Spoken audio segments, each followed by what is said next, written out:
Il était une fois une petite fille. Une fois, son riche père a épousé une méchante belle-mère. Elle s'est installée dans la maison avec ses 2 filles. Ils étaient beaux et blancs de visage, mais mauvais et cruels de cœur. Et puis vint un moment difficile pour la pauvre fille. Du matin jusqu'à tard dans la soirée, ils l'ont forcée à faire du sale boulot, porter de l'eau, chauffer la cuisinière, cuire les aliments, laver la vaisselle et faire la lessive. Et en plus, les demi-sœurs ont fait de leur mieux pour la contrarier autant que possible. Elles se sont moquées d'elle, ont versé des pois et du blé dans les cendres, et elle a dû s'asseoir et les cueillir.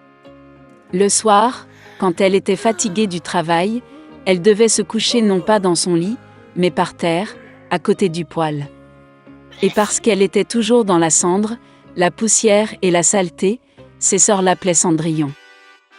Mais il arriva un jour que le roi commença une fête, qui devait durer 3 jours entiers, et convoqua toutes les belles filles du pays à la fête pour que son fils puisse choisir une épouse pour lui-même. Quand les 2 sœurs nommées ont appris qu'elles aussi pouvaient venir à la fête, elles ont immédiatement commencé à s'habiller et à se lisser.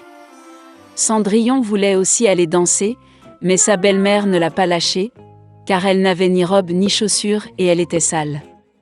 Et puis la méchante belle-mère a versé un bol de blé dans les cendres, et a dit que si Cendrillon le ramassait en 2 heures, alors elle pourrait aller avec ses sœurs.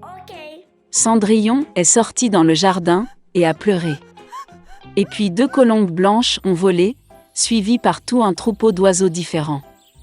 Ils se sont jetés sur les cendres et ont commencé à picorer, ils ont donc choisi tous les grains dans un bol. En moins d'1 heure, ils ont terminé leur travail et tout le monde est rentré. Cendrillon a apporté un bol à sa belle-mère, a commencé à se réjouir, pensant qu'elle pourrait aller à la fête. Mais sa belle-mère ne voulait pas la laisser entrer de toute façon. Elle tourna le dos à Cendrillon et se précipita avec ses 2 filles au bal. Quand il ne restait plus personne à la maison, Cendrillon s'assit par terre et pleura de chagrin. Et puis 2 colombes blanches ont volé, suivies par tout un troupeau d'oiseaux différents, et ils ont jeté leurs robes et leurs chaussures, brillantes et tout en or. Elle a rapidement mis cette robe et est venue vers la mariée.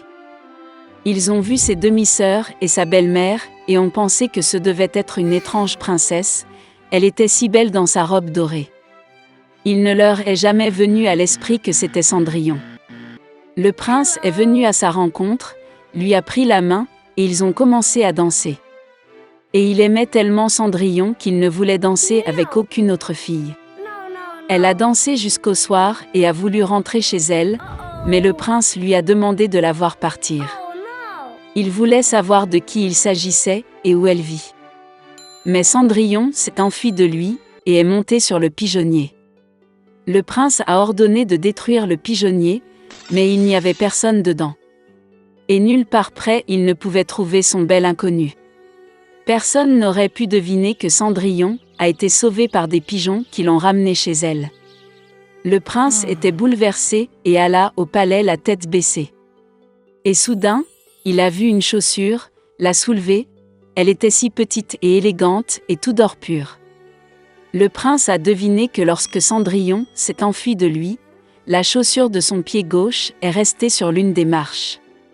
Le prince était ravi et a ordonné de trouver la maîtresse de cette chaussure, et à qui elle convient, il épousera celle-là. Les parents sont revenus du bal, ils ont vu que Cendrillon dormait dans sa chemise sur la cendre, et une faible lumière était allumée près du poêle. Les 2 sœurs sont allées dans leur chambre, espérant que demain, elles seraient les plus chanceuses à enfiler la pantoufle d'or. Le lendemain, le prince est venu chez eux et a dit que tous ceux qui voulaient essayer la chaussure de sa future épouse devraient sortir. 2 sœurs sont sorties et la belle-mère a enfermé Cendrillon dans la maison et ne l'a pas laissé sortir. La sœur aînée l'a essayé, une petite chaussure. La petite sœur l'a essayé, la chaussure est géniale. Le prince était sur le point de partir, mais Cendrillon sortit par la fenêtre et courut vers lui. Et elle a mis une chaussure, et ça lui allait. Le prince la regarda dans les yeux et reconnut en elle la très belle fille avec qui il dansait. Il a pris Cendrillon, l'a mise sur un cheval et est parti jouer un mariage avec elle. Et il a ordonné aux sœurs et à la belle-mère d'être enfermées dans leur maison et de ne jamais les laisser sortir de là. C'est ainsi qu'ils ont été punis pour leur malice et leur tromperie. Il neige dehors, il fait de plus en plus sombre. C'était juste avant Noël. En cette saison froide, une petite mendiante marchait dans les rues la tête nue et les pieds nus. Ses jambes étaient complètement rouges à cause du froid. Dans ses mains, la fille portait une boîte. C'était un petit vendeur d'allumettes. Pendant toute la journée, elle n'a pas vendu un seul match, car personne ne faisait attention à la fille. Elle ne pouvait pas rentrer chez elle, car ce jour-là, elle n'a pas aidé un sou. La fille n'avait pas d'autre choix que d'errer plus loin dans les rues. Finalement, la fille a trouvé un endroit confortable au coin de la maison. Elle s'assit sur le sol gelé. La fille se sentit encore plus froide. Ses mains étaient complètement gelées, et ses doigts lui faisaient mal à cause du froid. Elle ne pouvait plus supporter cette douleur.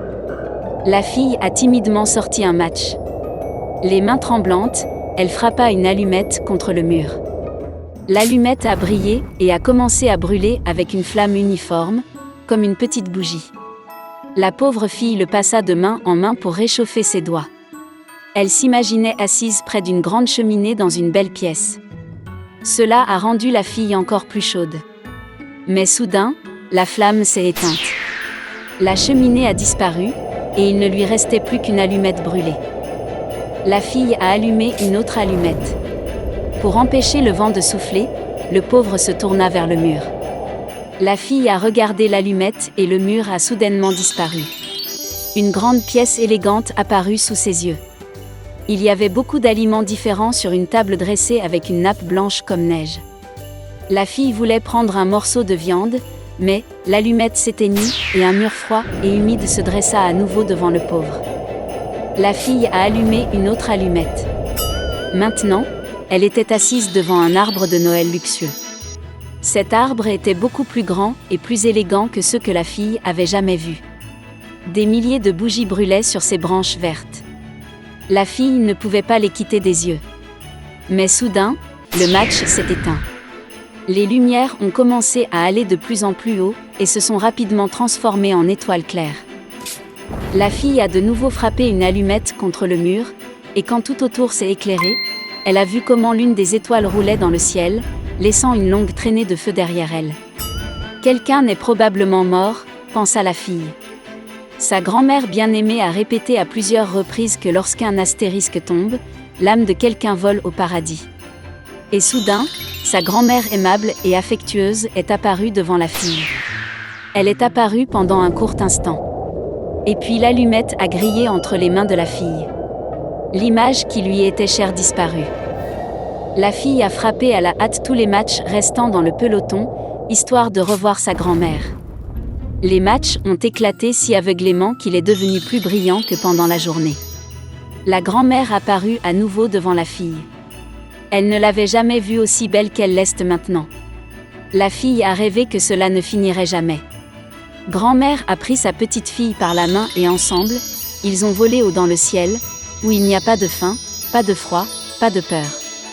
La petite fille se sentait extraordinairement bien.